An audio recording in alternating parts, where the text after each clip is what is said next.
নমস্কার। আশা করছি আপনারা প্রত্যেকে খুব ভালো আছেন। আমার নতুন আরও একটি ভিডিওতে আপনাদেরকে অনেক অনেক স্বাগত জানাই। আজ শুক্রবার, দোল পূর্ণিমার দিন, মানে রং খেলার দিন।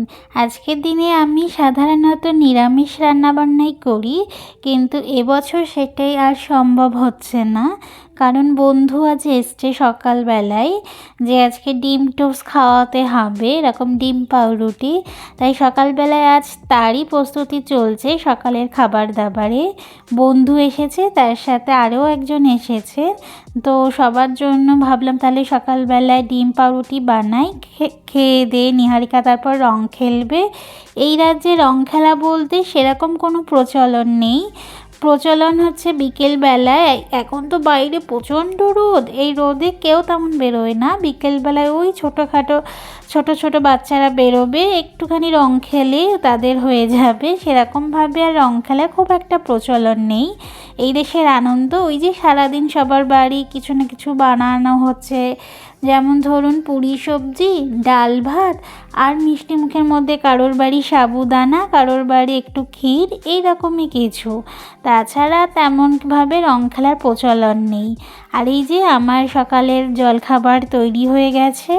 একটু কাঁচা পেঁয়াজ, কাঁচা লঙ্কাকে একটু তেলের মধ্যে ভেজে নিয়েছি, আর একটু টমেটোর চাটনি দিয়ে চলুন প্লেট রেডি, একদম দিয়ে আসি। তারপর আমার যে দুপুরে রান্না করতে হবে, ওদিকে যে নিহারিকা একা একাই রং খেলছে, দেখতেও যেতে পারছি না।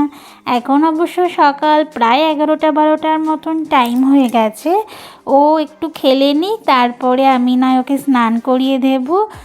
ওর জন্য একটু রং পিচকেরি কিনে আনা হয়েছে বাজার দিয়ে, ও তাই নেই, একা একাই খেলছে, খেলার সাথেও পারছে না। আজকের দুপুরের মেনুতে আছে বিরিয়ানি। বিরিয়ানিটি বানাবো একদম মশলা ছাড়া, যেমন যেসব সেন্ট দেওয়া হয় সেই সব সেন্ট আমরা ব্যবহার করব না, একদম নর্মালভাবে বানাবো। আর আজকের বিরিয়ানিটি একটু বেশি পরিমাণে বানাবো। আমরা তিনজন হলে হবে কি, বানাবো একটু 4-5 জনের মতন। ওদিকে সাধুকেও বলেছি, জানি না বোধহয় সাধু আর আসবে না, আসলে এতক্ষণে চলে আসতো, কারণ বেলা তো অনেকটা হয়ে গেছে। বন্ধুদের দেব, বন্ধুদের বাড়িতে তো এইসব মাছ মাংস রান্না হয় না, বন্ধু এমনি খায়, আর বন্ধুর 2 ছেলে আছে, তারাই খায়, তাছাড়া বাড়ির কেউ খায় না। তাই তাদের 3 জনের জন্য আমি পাঠিয়ে দেব, আর আমরাই খাবো দুপুরে আর রাত্রে। সেই অনুপাতেই রান্নাটা করছি। প্রথমে মাংস, ওইদিকে ভাতটাও বসিয়ে দিয়েছি। ভাত একদিকে হতে শুরু হয়ে দিয়েছে ফোটা, ভাত উবুড়ো দিয়ে দেখছেন এই বড় সসপ্যানটে বিরিয়ানিটি বসিয়েছি। মোটামুটি এই দেখুন না কি সুন্দর বিরিয়ানি হয়েছে না। দুপুরে আমরা খেতে বসে গেছি, নিহারিকা অল্প কিছু খেয়েই ঘুমিয়ে পড়েছে। ওকে বিরিয়ানি খেতে খুব ভালোবাসে, কিন্তু মনটা ওই যে খারাপ, বেলা অনেকটা হয়েছে, কিন্তু ও ঘুমিয়ে পড়েছে। ও যখন ঘুম থেকে উঠবে ওকে তখন দেবো, আর তার আগে আমি একটু মিশিয়ে নিচ্ছি। মিশিয়ে নিয়ে খেতে দেবো ওর বাবাকে, কারণ বেলা ওই 3-3:30 মতন টাইম হয়ে গেছে। তো রান্না করতে অনেকটা সময় লাগলো।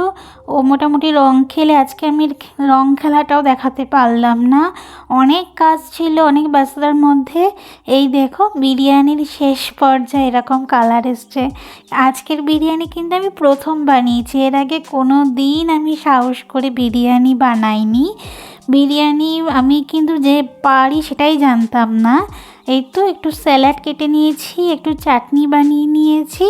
আজকের খাবার আমার বিরিয়ানি।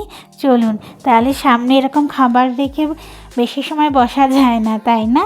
খেয়ে নিই। ওইদিকে নিহারিকা উঠবে, ওই যে নিহারিকা ঘুম থেকে উঠেই দেখতে পাচ্ছেন খেতে বসে গেছে। বিরিয়ানির লাভার, যে বিরিয়ানি খুব পছন্দ করে। ওইদিকে হাতে দেখছেন কি পরিমাণে রং তেমনভাবে ওঠেনি, স্নান করিয়ে দিয়েছি সাবান দিয়ে, তবুও ওঠেনি।